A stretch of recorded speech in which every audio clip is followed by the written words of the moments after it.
There's a small but a really interesting nonprofit called Year Up.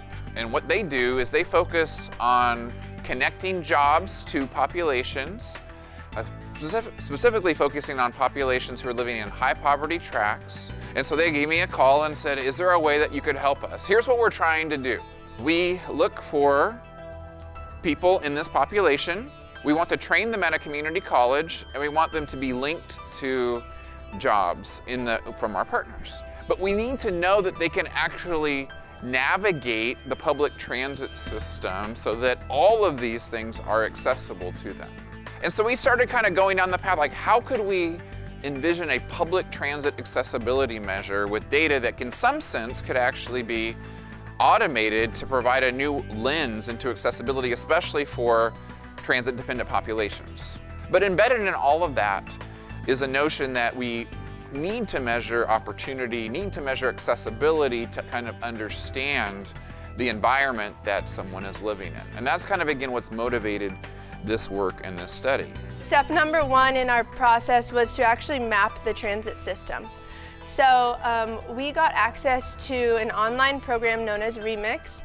This is a transit planning software that they take the GTFS data and they upload it to their site, and you can easily add different transit lines into your network. Inside Remix, they then have something called the Jane tool. So you take Jane and you can drop her anywhere on your transit map. So you could drop Jane here at USC, you could drop her at UCLA, wherever you want to put her. And then the last part is to take those transit access isochrones that you get from Jane, move them into ArcGIS, and then merge the access isochrones with the loads employment data to actually figure out how many jobs are in each of Jane's access isochrones. Very exciting. For this project specifically, we only focused on 3 of the transit improvements, one of which is already open, that's Expo Phase 2.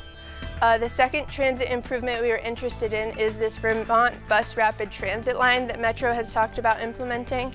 And then the third is the Crenshaw LAX extension, which will come down off the Expo line and move south. So with Expo Phase 2, we found that the effects of job access were really close in, so people living very close to the new line saw a bunch of benefits, but we don't really see any benefits for people who aren't living right up against the line. Next was to look at Vermont BRT. So this is not a rail line, but it's bus rapid transit, so it would be a bus that would have its own lane.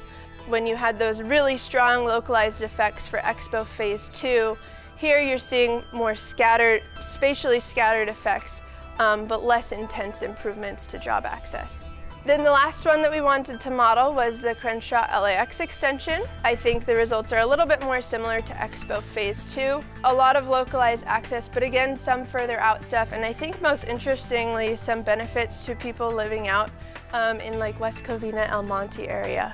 The big takeaway, I think what's really exciting here is the fact that we're able to augment the GTFS data with proposed improvements to the system. And what we could actually do with some of this data is if Metro was deciding between 2 alignments of, oh, we're either going to use Vermont as our north-south corridor or Figueroa, we could plot both and look at, okay, we have these 2 options, which one's going to give us better improvements for jobs or whatever else we're trying to get people access to.